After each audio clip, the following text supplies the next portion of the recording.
Hospitais que ameaçam paralisar o atendimento por falta de recursos. Médicos sobrecarregados que reclamam das más condições de trabalho. Tabela de pagamento do Sistema Único de Saúde defasada em relação aos reais custos dos procedimentos médicos. São muitos os desafios que a área da saúde enfrenta nesse início de 2015. Em busca de soluções para tantos problemas, a Comissão de Saúde da Assembleia ouviu autoridades, realizou visitas e ainda tem uma série de atividades agendadas para as próximas semanas. A intenção dos deputados mineiros é levar ao Ministério da Saúde propostas que possam atender às reivindicações dos hospitais e dos profissionais de Minas. No Assembleia Debate desta semana, nós vamos saber um pouco mais sobre o diagnóstico do setor da saúde no Estado e o que pode ser feito para minimizar as dificuldades.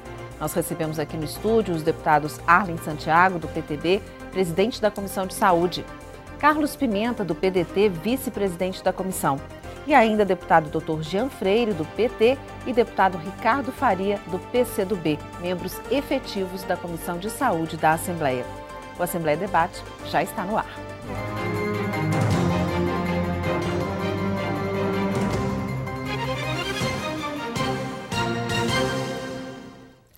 Na semana passada, a comissão ouviu representantes de hospitais, secretários de governo, representantes da classe médica. Todos apontaram dificuldades na área da saúde. Depois de receber tantas informações sobre a situação médica, o diagnóstico que os senhores fazem desse setor em Minas? Eu queria começar com essa pergunta geral. Bom, o que a gente enxerga aqui é o problema da saúde do Brasil, ele não é em Minas. Nós temos um dos menores gastos per capita da América Latina. Estamos aí comparados aí com Haiti, com a Bolívia, né, e os outros todos nos superando. Então é impossível fazer saúde, porque saúde não tem preço, mas ela tem custo. E o que a gente tem visto é que existem 15 anos que a consulta do SUS ela está no mesmo valor, não tem reposição.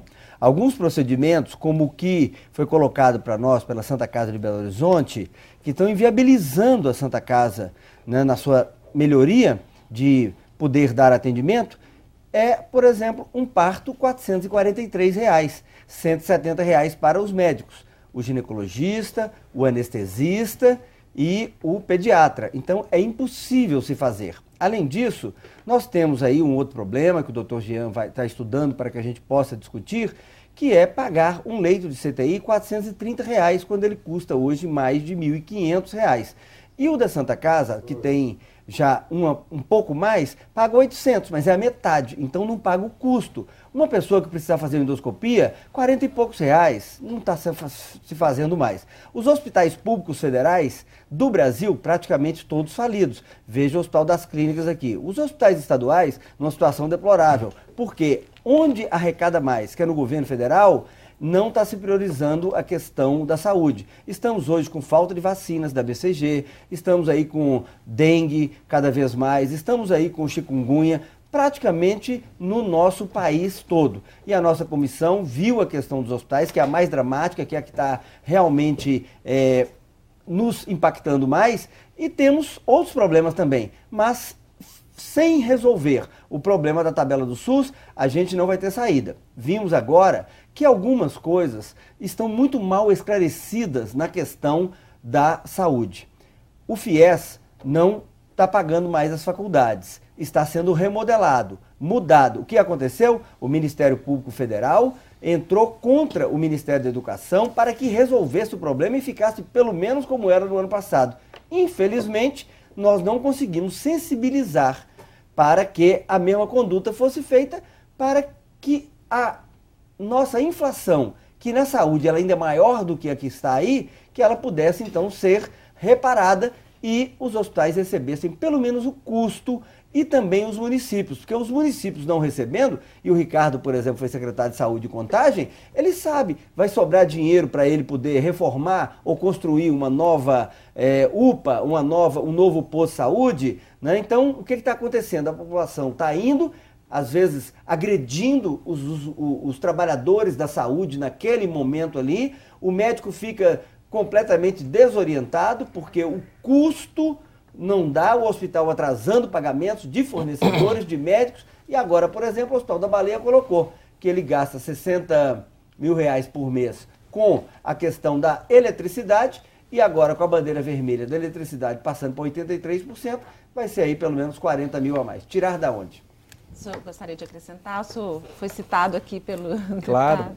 Eu acho que a comissão ela tem, né, feito um belo trabalho. A gente tem percorrido as entidades de classe, conversado com os hospitais. E aí, especialmente, eu queria fazer um registro. Essa casa tem debatido muito a situação dos hospitais filantrópicos de Minas Gerais. E a gente tem uma herança com esses hospitais, com essas entidades. Anterior, né, à Constituição de 88, que estabeleceu o nosso modelo de saúde, o SUS, que preconiza o atendimento universal, né, anterior a isso, né, as pessoas que tinham, era um modelo excludente, as pessoas que tinham acesso à saúde eram só aqueles que tinham a carteira assinada. E aí, a gente sabe que naquele momento as Santas Casas de Misericórdia, os hospitais filantrópicos faziam essa assistência. Então nós temos uma dívida histórica com os hospitais filantrópicos e eu sou signatário dessa luta. Mas eu acho que a gente precisa de ampliar o debate, porque as questões de saúde a gente não pode meramente tratá-las dentro da alta e da média complexidade do atendimento hospitalar. Se a gente resolve e tem um investimento mais acentuado na atenção básica, a gente resolve 80% dos problemas de saúde. Isso é um dado da Organização Mundial da Saúde. E o governo federal fez um investimento pesado nessa área. O Programa Mais Médicos conseguiu levar 100% de atendimento médico nas equipes do Programa de Saúde e Família do interior e nas periferias das grandes cidades. Então, é um avanço que a gente precisa de comemorar. Claro, Arlen, que a gente precisa de melhorar as tabelas, elas estão defasadas, sou signatário dessa luta, a gente precisa de trabalhar isso. Em Minas Gerais, hoje, né, se a gente aciona lá o DataSUS, né, através do Cadastro Nacional de Estabelecimentos de Saúde, nós temos 315 entidades, né, tidas como hospitais filantrópicos, que hoje, através dessa capacidade instalada, atendem mais de 50%, né, dos procedimentos de alta e média complexidade, por exemplo, as internações hospitalares do SUS. Então a gente precisa de debater isso.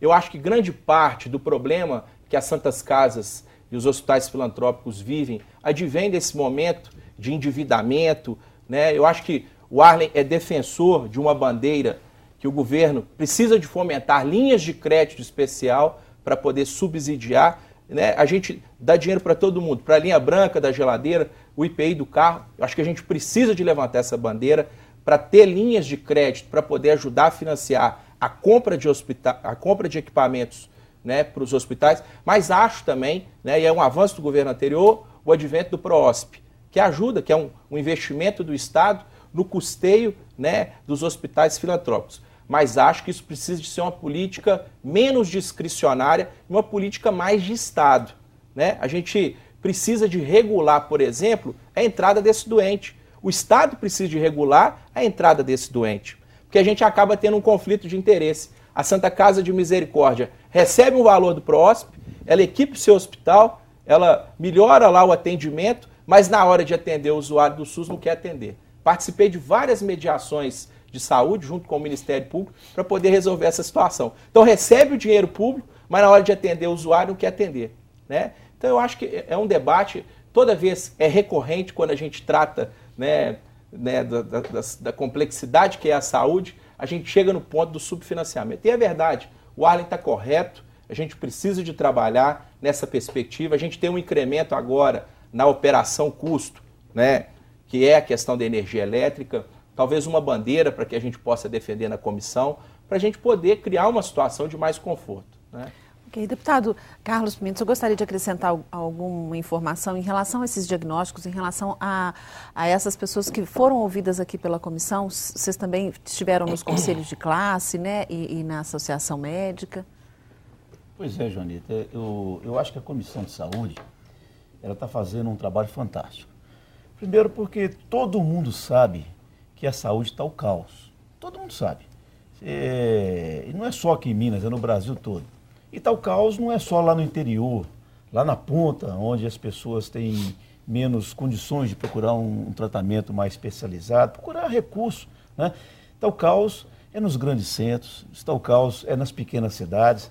E é preciso partir deste princípio, né, de que não está boa a saúde do brasileiro, de quem precisa de um serviço público de qualidade, né, de um posto de saúde funcionando, né, de um exame a tempo e a hora, de um internamento, de uma cirurgia, enfim, eu acho que partindo desse princípio, nós temos que procurar, de certa maneira, fazer o que a Comissão de Saúde está fazendo. Vamos procurar todos os agentes, né, responsáveis por isso, vamos procurar aí o representante dos médicos, vamos procurar os médicos, conversar com eles para saber a qualidade de vida, vamos procurar também os outros profissionais, porque o médico sozinho não faz saúde. Né? Você precisa de uma enfermeira, você precisa, né, da enfermagem atenta, do auxiliar de enfermagem, do fisioterapeuta, né? Você precisa também do dentista. São todos personagens de um palco que nós queremos que isso venha funcionar. Então, eu acho que a gente tem que analisar a saúde pública nos 3 níveis. É o que o Ricardo falou, né? Lá na ponta do sistema, que é a base de tudo. Você não consegue resolver a saúde pública equipando, construindo mais hospitais, mais leitos de CTI, se nós não investirmos lá na base do sistema lá. Procurar ter o profissional lá no posto de saúde, atendendo as pessoas, procurar fazer com que o governo tenha um programa de governo. Esse programa Mais Médico foi uma coisa emergencial, né, antes das eleições, e está provado efetivamente de que ajudou um pouco, né, mas esse programa ele tem hora e data para terminar. Então é necessário que se crie a carreira do médico, a carreira do profissional do programa de saúde da família, para que ele não fica ao sabor do humor, né, de um agente político que de 4 em 4 anos muda. Então ele tem que saber que tem estabilidade para acontecer isso. E sabe o que eles estão fazendo agora? Eles não estão contratando o médico na pessoa física, eles estão contratando o médico na pessoa jurídica. Chega lá e fala assim, olha, você vai montar uma firma jurídica que eu vou te contratar. Isso são artefatos, né, artimanhas que eles estão usando para poder cada vez mais diminuir o atendimento da população. Então, o atendimento lá na base é importante. A média complexidade, os exames. Quantas e quantas pessoas que às vezes vai um médico, faz uma consulta, tem um diagnóstico de que ele está com uma hiperplasia prostática, a próstata está crescida, mas ele não tem acesso a uma punção daquela próstata, a uma continuidade do tratamento dele. Quantas e quantas pessoas que chegam no posto de saúde para fazer um ultrassom e às vezes demora 3, 4 meses para fazer ultrassom. Então, essa visão da média complexidade ela é importante. E lá na frente, lá na ponta do sistema, né, em última análise, o atendimento de alta complexidade. Né? É o atendimento ambulatorial, hospitalar. Isso é fundamental. Querem exemplo? Vai lá na Santa Casa de Montes Claros. É o único hospital, grande hospital, que atende toda uma grande região. São 2 milhões de habitantes que moram no norte de Minas e que hoje praticamente só tem a Santa Casa funcionando. Os hospitais estão fechando as maternidades, porque não acha o profissional. Né? O SUS exige, dentro de uma maternidade, o obstetra, o pediatra e o anestesista. E não tem esse profissional. Ele não está querendo trabalhar para o SUS, né? Para receber o que eles estão pagando. E se fechar as maternidades que eles estão projetando para fecharem, eu estou com dó, são dos médicos obstetras da Santa Casa de Montes Claros. Porque eles não vão dar conta do serviço. É humanamente impossível que um médico faça 20 partos por dia, atenda aquela grande demanda que está acontecendo. Então, isso tudo está contribuindo para que a gente possa chegar à conclusão lógica de que a saúde está o caos, de que tem que ter o financiamento da saúde, não é financiamento de última hora, não. Se o Brasil começar a tirar o petróleo lá do pré-sal, nós vamos jogar na saúde. Não, tem que ser agora. O Congresso Nacional tem que analisar isso agora, fazer o que o secretário de Saúde de Minas está fazendo, vindo ao parlamento, discutindo com o parlamento, mostrando a sua cara, né? Dar continuidade aos grandes programas que estão acontecendo, o PROOSP. Se o governo do Estado parar de repassar os recursos do PROOSP, os hospitais, os médios e grandes hospitais, vão fechar as portas. Não tem jeito. O fornecedor não quer saber se é um trabalho social, não. né? É importante que haja o financiamento da saúde. E também é importante que haja uma compreensão por parte da sociedade de que o médico que está ali, o enfermeiro que está ali, ele não está dando conta porque é humanamente impossível dar conta. Aí vem a judicialização da saúde, vem o Ministério Público, bate as portas, né, dos pronto-socorros, vem a Polícia Militar fazendo os boletins de ocorrência, querendo enquadrar o médico, porque ele não está dando conta. Está chegando o momento, doutor Arlen sabe disso, o Jean e o Ricardo, que o médico muitas vezes ele tem que optar para quem vai viver ou para quem vai morrer. Porque as UTIs estão cheias, as UTIs neonatal estão cheias, elas não comportam mais, né, colocar mais crianças, mais recém-nascidos. Então, olha, infelizmente, eu falo isso, eu estou com 36 anos de formado, de médico, né, eu falo isso com o meu coração doendo.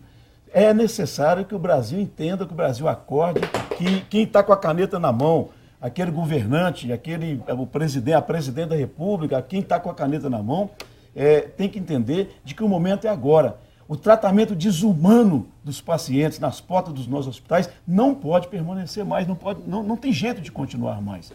Então a Comissão de Saúde está fazendo um belíssimo trabalho, todos nós, né, os membros dessa comissão, e nós vamos agora partir para uma segunda etapa, é ir nas regiões. Eu tenho certeza de que a ladainha vai ser a mesma, o choro vai ser o mesmo. O que está ocorrendo aqui ontem lá no Sindicato dos Médicos, nós tivemos lá ontem, eles estão apavorados com o que está acontecendo. Então, é necessário uma tomada de posição. A tomada de posição de quem pode mudar o curso da saúde pública do país e uma tomada de posição da população que tem que pressionar para que haja mais recursos para financiar a saúde pública do nosso país.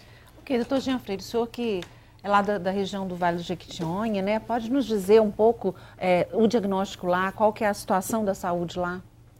Bem, não é tão diferente, né? Na verdade, gostaria aqui de ressaltar o papel importante que as Santas Casas e os hospitais filantrópicos sempre cumpriram no nosso país, em Minas Gerais e em todo o nosso país. Estando presente onde o poder público deveria estar e não estava presente, né? De fundamental importância.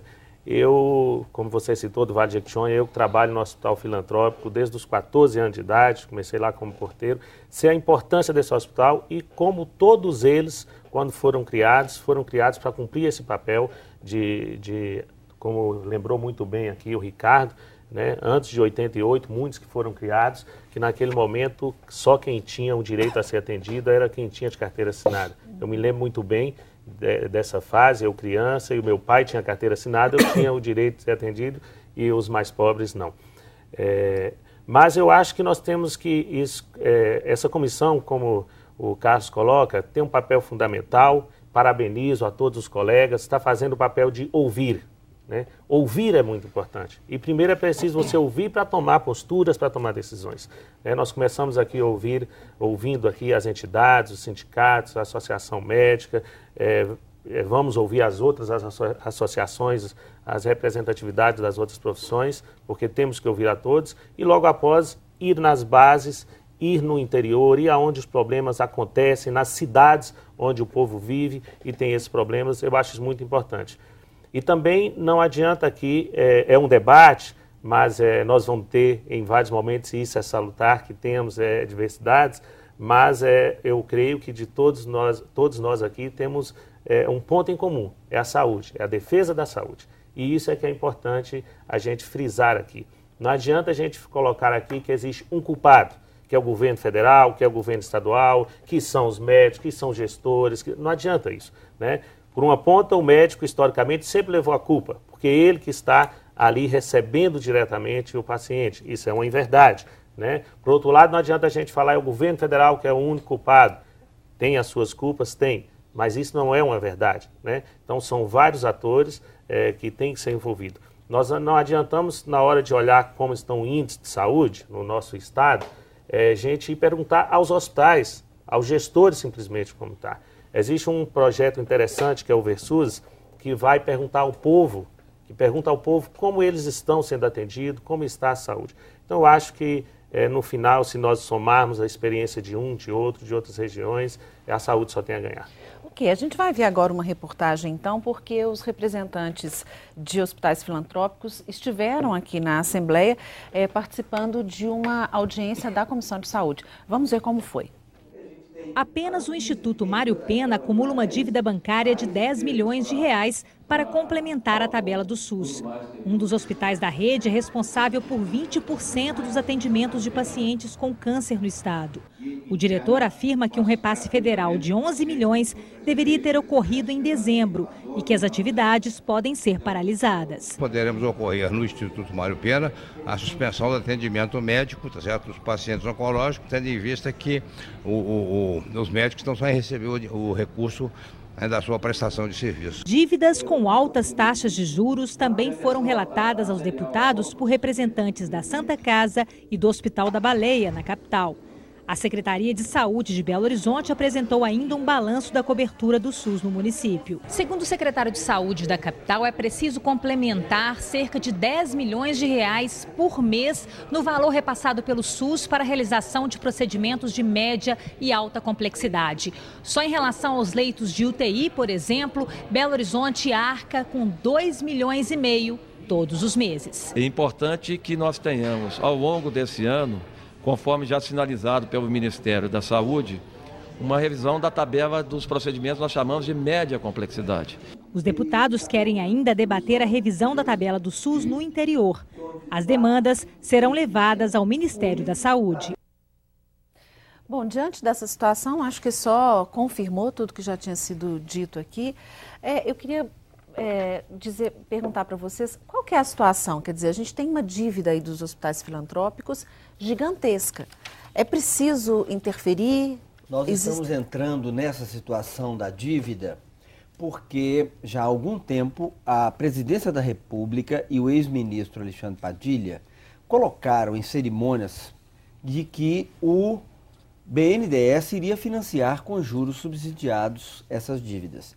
Não deveria ter dívida. As dívidas ocorrem principalmente porque se você, como a Santa Casa de Belo Horizonte, recebe R$800 para manter um CTI que custa R$1.500, R$1.600, vai chegar no fim do mês, a dívida está lá. E aí você tem que ir gerenciando essa dívida. A Prefeitura de Belo Horizonte, ela tem complementado uma função que não seria dela de 10 milhões de reais por mês. E com isso aí, o que é que fica faltando? Fica faltando poder melhorar para o médico, melhorar para o agente de saúde e fazer os outros exames que são necessários. Quando o prefeito Márcio Lacerda assumiu, no primeiro ano do mandato dele, eu tive com o Marcelo Gouveia e nós tínhamos 60 mil cirurgias eletivas que a prefeitura não tinha feito. Quer dizer, hoje o secretário falou com a gente que chegou em 19 mil. Agora, por que ele conseguiu baixar essas 40 mil e não deixar crescer? Porque a Prefeitura de Belo Horizonte chega e complementa. Ou alguém que está nos assistindo acredita que é possível um hospital fazer uma cirurgia de amígdala e adenoide e receber R$320 para tudo? Médico, cirurgião, anestesista, auxiliar, hospital, CTI. Quer dizer, não tem jeito. E o que acontece? Nos últimos 10 anos, o governo federal entrava com 54% do recurso do SUS. Baixou para 44%.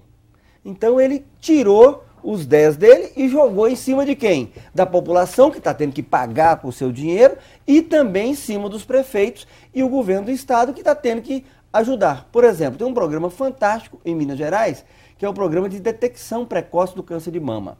Então, faz a mamografia, tem o caminhão que vai na cidade, porque não consegue transferir esse paciente, e o governo do estado paga para fazer a biópsia, a anatomopatologia e imunistoquímica. Isso aumentou muito a quantidade de diagnóstico precoce e eu acredito que vai salvar muitas vidas, vamos até fazer um trabalho disso. Mas, infelizmente, nós estamos com um problema e ele não é aqui, ele é um problema nacional. No Piauí, em Teresina, tem uma maternidade. E essa maternidade, há pouco tempo atrás, não tinha berço. Aí saiu comprando bacia de plástico para botar os recém-nascidos na bacia de plástico. Quer dizer, é um problema nacional. E aonde está com 70% do recurso? É o governo. Dá como arrancar mais dinheiro dos prefeitos para poder jogar na saúde? Não tem jeito. O Estado deve estar chegando aí perto de cumprir os 12%, deve cumprir os 12%. Nós vamos ser parceiros, nós todos da comissão, do Fausto, na exigência de que os 12% sejam repassados. Mas se o governo do Estado, que tem que fazer algum serviço, como combate à dengue, como combate a outras situações, manter os prédios, os próprios da FEMIG, que o deputado Jean mesmo visitou alguns hospitais da FEMIG, a situação é de quê? De sucateamento. Por que é sucateamento? Porque tem que pagar por aquilo que não recebe. Ou você acha que uma prefeitura que recebe R$ 6,35, a prefeitura de Contagem, por exemplo, por consulta do governo federal, ele tem que ficar botando o recurso, porque não tem o médico para poder atender aquilo ali. Os hospitais, por exemplo, em Montes Claros, a situação é complicada. Como é que o Hospital Haroldo Torinho, que é um hospital que tem muitos anos lá, né, ele vai conseguir manter a maternidade, tendo que arrumar dinheiro de alguma outra fonte que não existe, que o poder municipal não vai dar, o poder estadual não vai dar, o poder federal também não, para poder manter o prejuízo da maternidade. Não tem jeito. O hospital de Ibirité, que foi feito, que poderia desafogar aqui um bocado, tem 3 a 4 anos que está se tentando ser credenciado pelo Ministério da Saúde e não se consegue. Quer dizer, tem, mas o teto do Estado de Minas Gerais, e olha aqui, meu amigo, o governo federal trata os mineiros como o 16º per capita. Então tem 15 estados que recebem mais dinheiro por pessoa do que Minas Gerais. Então estamos aí numa situação de falência total. Ô, Jonito, eu acho que complementando aí o que o deputado Arlen falou, né, quando falta o recurso público, só sobra para o contribuinte. Não tem outra forma, não. O hospital não sabe fazer dinheiro, não pode fazer dinheiro. Eu acredito que nenhum hospital joga na Mega Sena toda semana na esperança de ganhar algum recurso dessa forma. Os municípios estão no limite. Eles não conseguem mais investir do que eles estão investindo. Eles são obrigados a investir 15%. Eu não conheço nenhum município, Jean, Ricardo, Arlen, que investe menos de 20%. Então eles já ultrapassaram os limites. Você vai lá em Itaobim, você vai lá ao prefeito, eu preciso que o senhor coloca mais 5%. Ele pode até colocar, mas vai parar o transporte coletivo, vai parar alguma coisa, vai parar outra. Então, os municípios estão no limite. A população, ela já paga tudo que nós consumimos, nós pagamos e pagamos caro. A maior carga tributária, uma das maiores do mundo, é o contribuinte brasileiro que paga. Você falar que vai aumentar, criar um imposto da saúde, primeiro que o brasileiro não vai acreditar mais. Aquela famosa CID, não vai acreditar mais. Não, eu já pago demais. Né, o CPMF. Não vai acreditar mais. Né? Segundo, ele já não consegue manter as suas despesas da sua casa, ele não consegue fazer com que o seu salário possa atender a demanda dele e da família. Então o contribuinte já não aguenta mais. Segundo, vem essa onda de corrupção que a gente está vendo por aí, e quando você olha essa onda de corrupção, você fala assim, puxa vida, né? Eu estou pagando por isso, eu sou contribuinte, e tem os bandidos, ladrões que estão levando aí as Petrobras, aí, as várias Petrobras que existem no Brasil. Então o contribuinte já não aguenta mais. O que está acontecendo então? Está acontecendo que cada dia mais o déficit da saúde fica maior. E aquela pessoa que que precisa fazer uma cesariana, aquela pessoa que precisa fazer uma cirurgia de câncer de mama, porque senão aquele nódulo na sua mama, aquela lesão inicial pode virar um câncer, né? Aquela pessoa que precisa operar a próstata e não consegue abrir uma porta, não consegue um filho de Deus que possa acudi-lo, essa pessoa parte para o desespero. Então, o que está acontecendo é um desespero. As pessoas nas portas dos hospitais, as pessoas com exames na mão, batendo no hospital, olha, pelo amor de Deus, me opera aqui, eu estou com um tumor na minha próstata que pode virar um câncer. Então é isso que está acontecendo aqui no nosso país. Eu acho que chegou o momento dessa discussão, ela ser uma discussão mais frutífera, mais objetiva, mais prática, né? Alguém tem que pagar a conta. O contribuinte não consegue mais, não aguenta pagar a conta. Os prefeitos não conseguem mais. O Estado tem que continuar com os programas, que nós vamos falar lá na frente, né? Então o governo brasileiro tem que parar com essa fase de conta de saúde. Não adianta, não tem jeito. Eu fico muito indignado quando eu vejo o governo brasileiro, através do BNDES, construir os portos em países vizinhos, construir as grandes rodovias lá nos países africanos, construir, financiar grandes empreendimentos em outros países e deixar a nossa saúde da forma que está. Eu estou falando isso, não estou querendo, não é questão de político partidário, não. Mesmo porque o meu partido, o PDT, infelizmente ainda está nesse barco furado do governo federal. Eu acho que na última reunião nós pedimos para sair fora. Eu acho que no momento que o governo acertar, eu vou ser o primeiro a bater palma para ele, né? Agora tem que ter coragem, tem que ter pulso.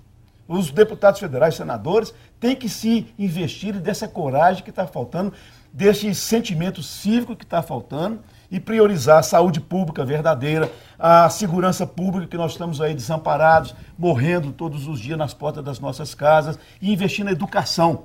Né? Eu acho que no momento em que priorizar efetivamente a saúde pública, a educação, a segurança e a geração de emprego, o país vai começar novamente a caminhar por um trilho, por um caminho que já perdeu há muito tempo. Nós temos que descobrir novamente este caminho.